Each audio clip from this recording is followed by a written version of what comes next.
I want to touch on judgment for a second because you you mentioned that with your mother sometimes the judgment you would have for her would get in the way of your overall goal. And I would say judgment for me has been a big player in my life because when I decided to put myself out there with this platform and create video content and post things and really put myself out there, I had a crippling fear that people were talking about me. And I'm like, people are seeing this and they're judging me and they're laughing at me and they're sending it to their friends and they're roasting me. And my mom and my friends and the people closest to me are like, Mia, where are you getting that from? Why do you think that people are doing that? And I'm like, no, I just know that they are. They just are. It's so cringy. And it would make me sort of look at my own work from a very critical lens. Like, why did you wear that outfit? Or why did you say it like that? And then I had to sit back and say, I think I am thinking that people are judging me because of how harshly I've judged other people in the past. And I used to make people, like, if somebody was putting themselves out there, I would judge and I would laugh with my friends and I would talk to them about it. So naturally, I project those feelings onto myself where it's like, I know everyone is talking about me. And so that is what sort of got me out of my judgment phase and even like my gossip phase. That's what sort of got me out of it because I'm like, it's hindering my own growth because of how I used to be. Absolutely. Oh my God, this is such a sweet spot. One of the things I tell people is protect your vessel. So your mind, the thoughts in your head, we have this misnomer that human beings think we actually control our lives. It's our unconscious, the thoughts that control our lives. Right? That's why people keep talking about what they want, need to, have to, should be doing, and they are not doing it, or my favorite way to say, and you ain't doing it, right? Mm-hmm. It's because it's the thoughts because you have way more thoughts than you have words, right? Way more thoughts than you have words. And whatever you think about another human being, it impacts you, not them. So when you hold judgment, it's negative energy. When you gossip, it's negative energy. When you are critical of other people, it's negative energy. And your mind is in the habit of criticizing, so it doesn't know not to criticize you. So it just knows that it's in the habit of being critical. It's in the habit of being judgmental. It's in the habit of thinking worst case scenario. So it just creates this habit of thought. And so the more you protect, and so what I do, and like you, I was raised to be incredibly judgmental and critical of other people. Like in my family there, on my mother's side, they're very educated, so they would actually use wit as a way to chop you down. And a funny thing, and I learned, I don't play that game anymore because it's hurtful. The bottom line is when you say something to someone that's not uplifting them, you are literally hurting them because they can't unhear it.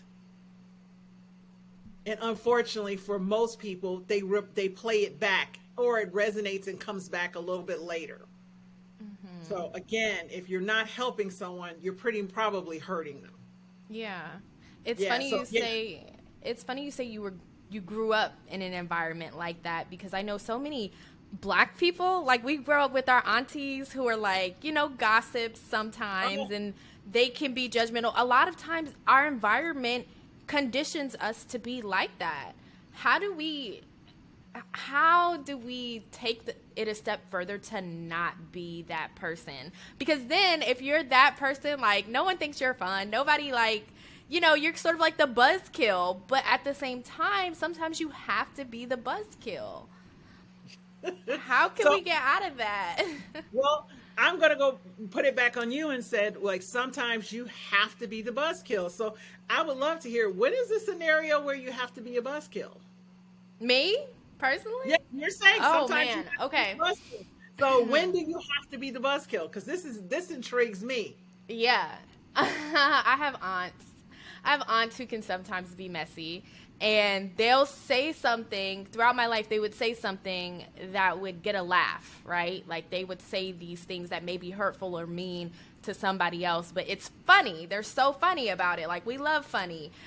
Yeah. And I had to start saying that was messy. Like, that's my way of being the Okay. buzzkill. Like, Got it. that Yes. was messy, and you shouldn't say that about people. Why? Because it's hurtful, and you wouldn't want somebody to say that about you or your kids or your family or somebody that you care about. Yes, yes, and yeah, I agree with you because I come from similar background where people are, I'm out walking with an aunt or cousin or my mom or something, and they judge like what a woman has on. Oh my God, that is. I said, you know what? I appreciate the fact that that woman thinks she look good. Like I wouldn't necessarily wear that, but I promise you, the fact that she got that on, oh man, bravo, bravo.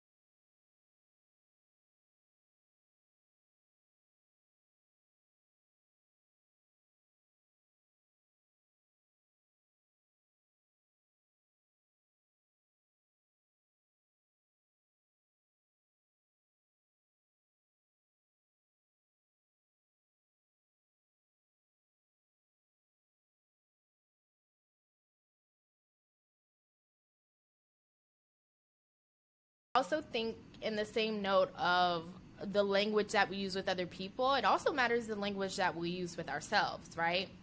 For example, before I do any podcast interview, I used to always be like, oh, they make me so nervous because I have to make sure the tech is right and they have the link and that the person's going to come in and it's going to work and is the conversation going to flow?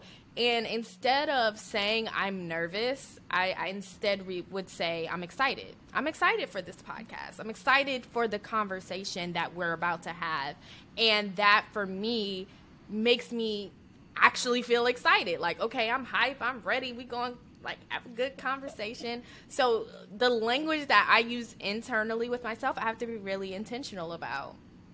Yes, I agree with you. That's the first conversation. So, getting to that language, I begin my day, the morning. I have a non-negotiable morning routine, and it can go from 5 minutes to 50 minutes, right?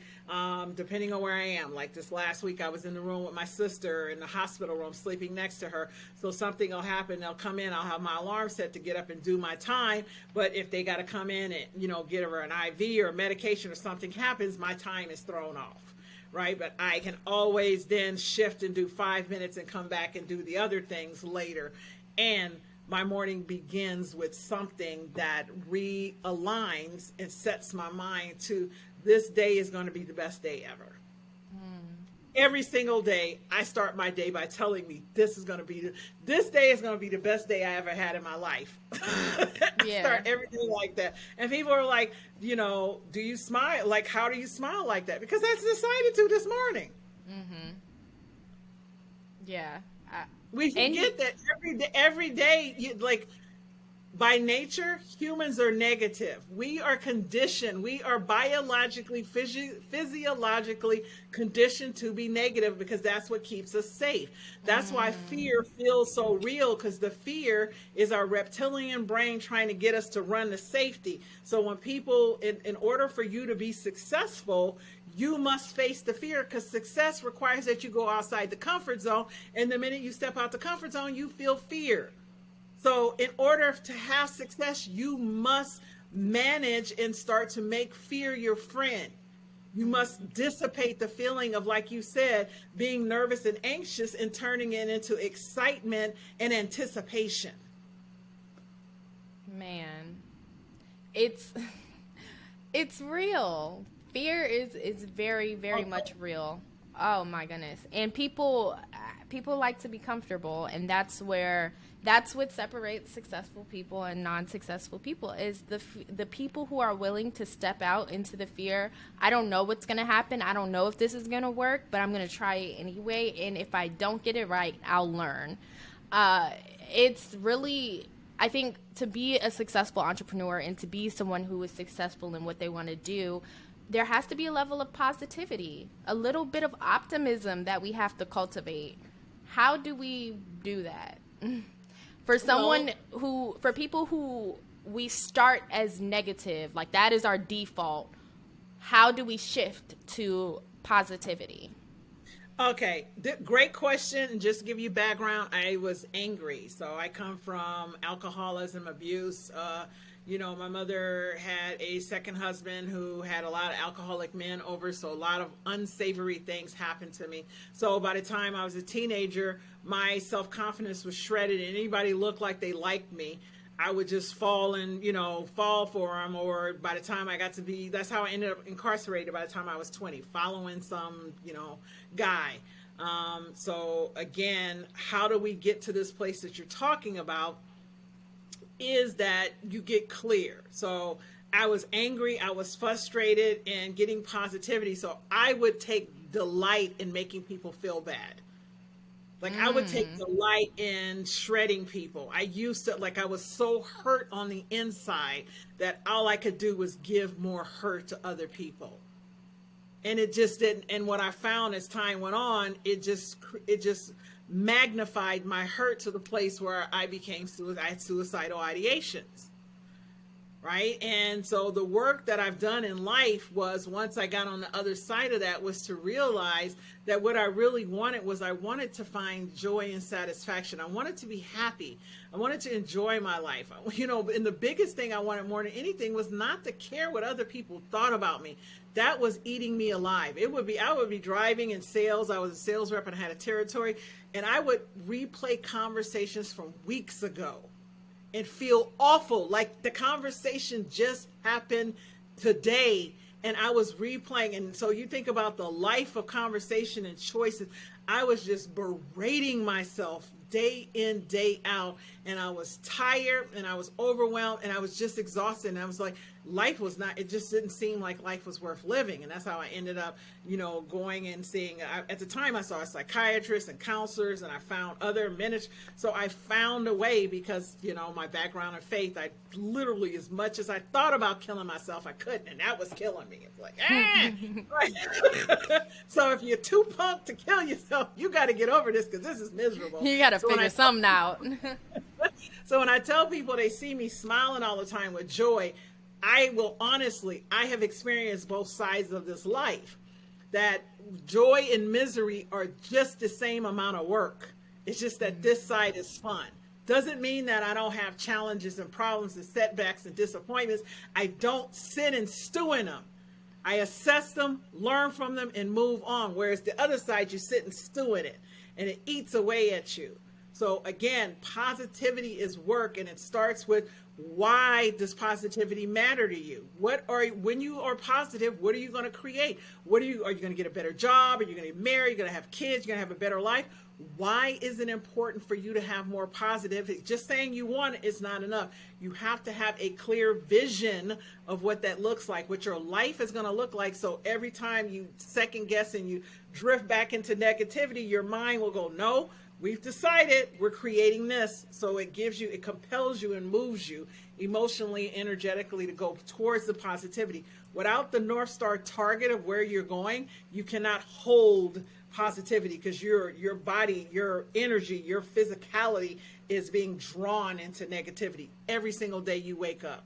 As soon as you wake up, the first thought in your mind was like, oh my God, I'm tired. I can't believe I have to go to work. You think about all the stuff you have to do and you didn't do. You immediately snap into negativity as soon as your eyes open. That's why having a morning routine where you recalibrate back to positivity is the most powerful thing you can do to start your day.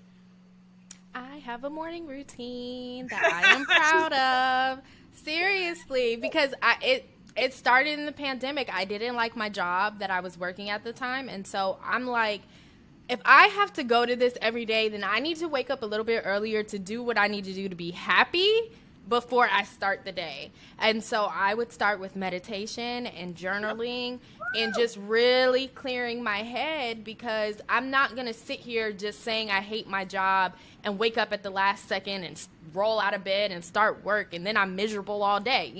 I wanted to control my happiness and not let the job control my happiness.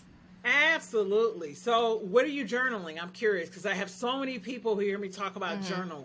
and they're like, "What are you?" I'm like, What do I journal? Berries.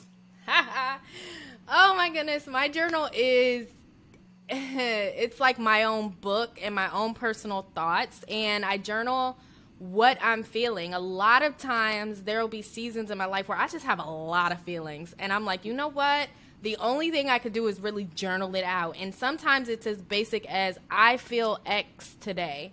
Sometimes it'll be, hey girl, I haven't talked to you in a while. Let's catch up on what's been going on. So it's really, sometimes it's a check-in. Sometimes it's, this is this situation and this is how I feel about it. Like maybe I could have handled it differently.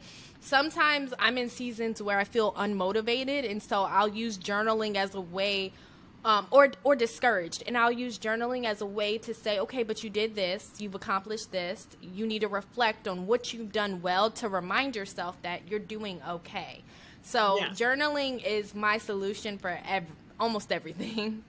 Oh, that's absolutely, I love that. See, and anyone listening, hear what she just said. People are saying, oh, I tried to journal and I can't. The one thing that you heard, the common thread, is that looking for a result at a certain date or time, you're judging yourself. You're judging.